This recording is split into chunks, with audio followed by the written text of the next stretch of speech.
Chhindwara model के बाद अब ग्वालियर बनेगा विकास का रोल मॉडल। नमस्कार, स्वागत है आपका एमपी न्यूज में। मैं हूं दीक्षा और आज बात करेंगे हम ग्वालियर मॉडल की। हमारे साथ जुड़ रहे हमारे संवाददाता संदीप मीणा। संदीप, मैं आपसे पूछना चाहूंगी, जिस तरह से कांग्रेस के राष्ट्र महासचिव ज्योतिरादित्य सिंधिया ने ग्वालियर मॉडल को लेकर वर्तमान मुख्यमंत्री कमलनाथ से चर्चा की है, तो क्या मुद्दों पर उन्होंने बातचीत की है इसके दौरान? जिस तरह से हम पहले भी बीते दिनों में कई बयान आए थे मंत्रियों के कि छिंदवाड़ा मॉडल को जो है रेप्लिका कर सकते हैं वो पूरे प्रदेश में, तो क्या चर्चा के मुद्दे थे उसमें? जी, निश्चित तौर पर दीक्षा जी, मैं बताना चाहूँगा कि मध्य प्रदेश में जिस तरीके से लगातार कांग्रेस ने विधानसभा चुनाव के दौरान छिंदवाड़ा मॉडल लागू करने की बात की थी, तो उसी के तरह जिस तरीके से हम बात करें कि छिंदवाड़ा के बाद अब ज्योतिरादित्य सिंधिया जो गुना से सांसद हैं, उन्होंने खुद अपने गृह क्षेत्र यानी कि ग्वालियर को एक विकास मॉडल के रूप में विकसित करने का एक फैसला लिया है, जिसके तहत उन्होंने मुख्यमंत्री कमलनाथ से अहम बैठक की और इस बैठक में ग्वालियर मॉडल को बनाने के लिए जो तमाम मुद्दे थे उन मुद्दों पर अहम चर्चा हुई। सबसे पहले इसमें बताना चाहूँगा कि बैठक में स्मार्ट सिटी की बात की जाए या चंबल फ्लाईओवर की बात की जाए या चंबल संभाग में जो है ग्वालियर क्षेत्र में पानी लाने की बात की जाए, पानी की किल्लत को मिटाने की बात की जाए, इन तमाम मुद्दों पर बात की जाए। वहीं जिस तरीके से विकास की रफ्तार देना, उन तमाम पहलुओं पर भी मंथन किया गया। साफ तौर पर ज्योतिरादित्य सिंधिया अब जो है कांग्रेस की सरकार बनने के बाद अब ग्वालियर को नई ऊंचाइयों तक ले जाना चाहते हैं और वहाँ पर वो है विकास की कई सौगातें देना चाहते हैं। लिहाजा आने वाले दिनों में देखना होगा कि किस तरीके से सीएम कमलनाथ ग्वालियर में सौगातों की बारिश करते हैं और जो सिंधिया के साथ उनकी अहम बैठक हुई। चूँकि मध्य प्रदेश में कांग्रेस की सरकार बनने के लिए ज्योतिरादित्य सिंधिया ने काफ़ी किला लड़ाया और एक प्रबल आवाज़ बनकर कई सभाओं को संबोधित किया। ऐसे में जो युवाओं को लुभाने की बात हो या तमाम जो क्षेत्र की जनता की बात हो, तमाम मुद्दों को लेकर, कांग्रेस के मुद्दों को लेकर जनता तक पहुंचे थे और एक बड़ी भागीदारी भी निभाई। अब वो समय आ गया है, चूँकि जो उन्होंने अपनी सभाओं के दौरान जनता को जो वचन दिए थे, ग्वालियर की खासतौर पर ग्वालियर की जनता से जो वादे किए थे, ग्वालियर को विकास मॉडल बनाने का उन्होंने बात की थी, तो उन तमाम मुद्दों को, अब तमाम वादों को पूरा करने का वो समय आ गया है, जिसके तहत उन्होंने राजधानी भोपाल में सीएम कमलनाथ के साथ एक बड़ी बैठक आयोजित की, जिसमें ग्वालियर को एक नया आयाम देने के लिए उन्होंने तमाम मुद्दों पर चर्चा की। साफ तौर पर मैं बताना चाहूंगा कि छिंदवाड़ा की तर्ज पर अब ग्वालियर भी एक उभरता हुआ नाम सामने आएगा। जी संदीप जी, अगर मैं बात करें ग्वालियर मॉडल की, जिस तरह से ज्योतिरादित्य सिंधिया ने विकास कार्यों को गति दे दी है, जिस तरह से उन्होंने आला अधिकारियों के साथ भी बैठक ली,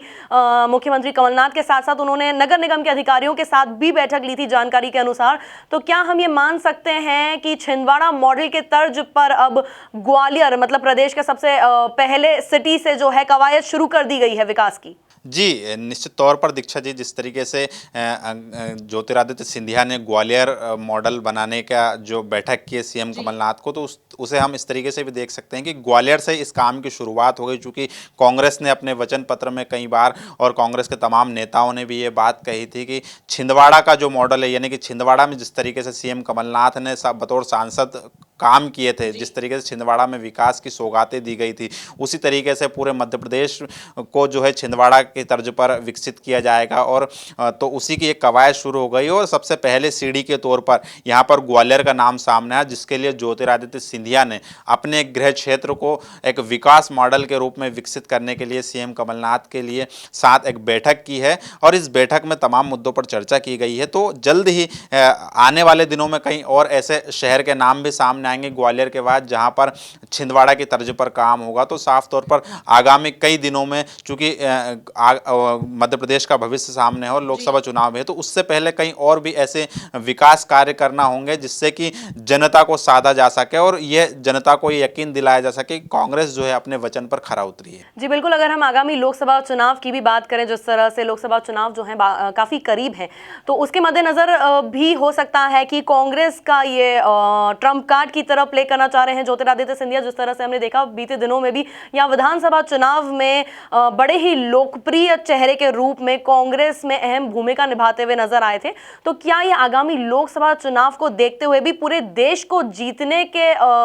मैं कहूंगी उद्देश्य से कहीं ये डिसीजन तो नहीं लिया जा रहा कि वो अपने ही गढ़ से विकास का कार्य शुरू करने जा रहे हैं? जी, निश्चित तौर पर मैं बताना चाहूँगा दीक्षा जी, चूँकि कुछ ही महीने में लोकसभा चुनाव है, ऐसे में भाजपा का पूरा फोकस होगा ग्वालियर चंबल संभाग की तरफ, और वहाँ की जो सीट है उसको वो अपने कब्जे में करना चाहेंगे। लिहाजा यहाँ पर कांग्रेस की तरफ से ज्योतिरादित्य सिंधिया ने अपना ट्रम्प कार्ड चलना शुरू कर दिया है, और इसी के तहत उन्होंने ग्वालियर को विकास मॉडल विकसित करने के रूप में सीएम कमलनाथ से बैठक की है, और इस बैठक के जरिए वो जनता को एक संदेश देना चाहते हैं कि जो कांग्रेस ने वचन दिए थे उन्हें वो पूरा करने के लिए सबसे पहले अडिग हैं। तो इसी के तहत लोकसभा चुनाव में जनता पर कोई नेगेटिव असर ना हो और वो भाजपा खेमे में न जाए, इसी को ध्यान में रखते हुए ज्योतिरादित्य सिंधिया ने ग्वालियर चंबल संभाग को एक विकास मॉडल के रूप में विकसित करने के लिए बैठक आयोजित की है। वही मैं बताना चाहूँगा दीक्षा जी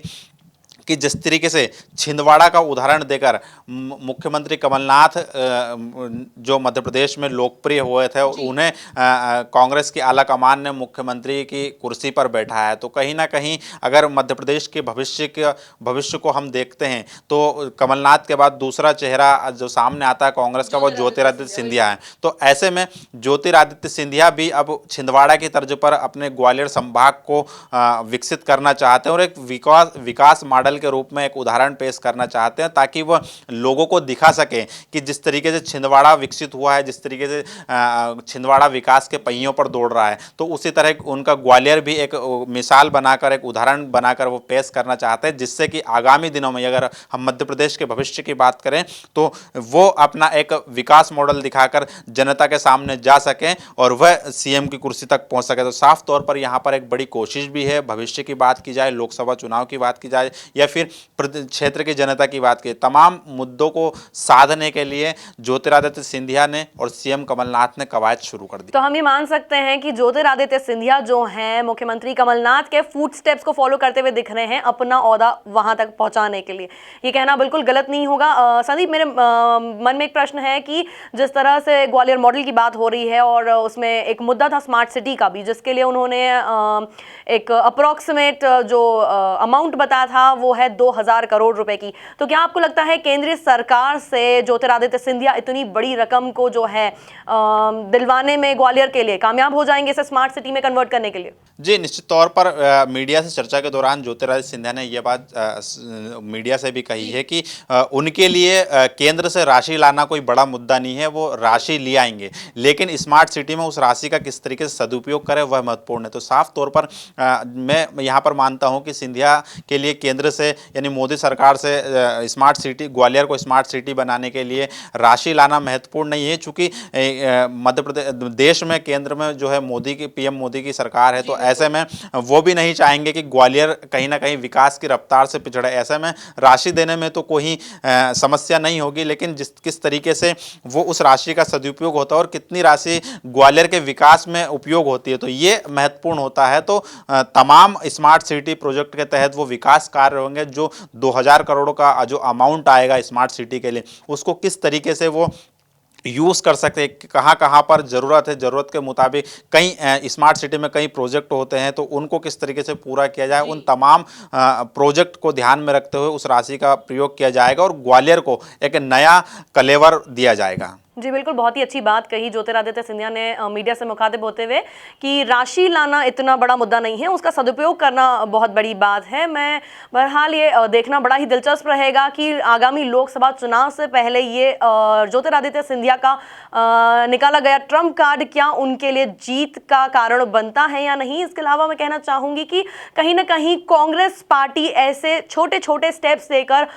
जनता की, मीडिया की गुड बुक्स में आना चाहती है, उनके नज़रों में हीरो बनना चाहती हैं, जो कि लोकसभा चुनाव में उन्हें जीत का परचम लहराने में और ज्यादा सहायता करेंगे। तो ये थी अब तक की कुछ बड़ी खबरें। ताजा तरीन खबरों के लिए आप बने रहिए एमपी न्यूज के साथ। नमस्कार।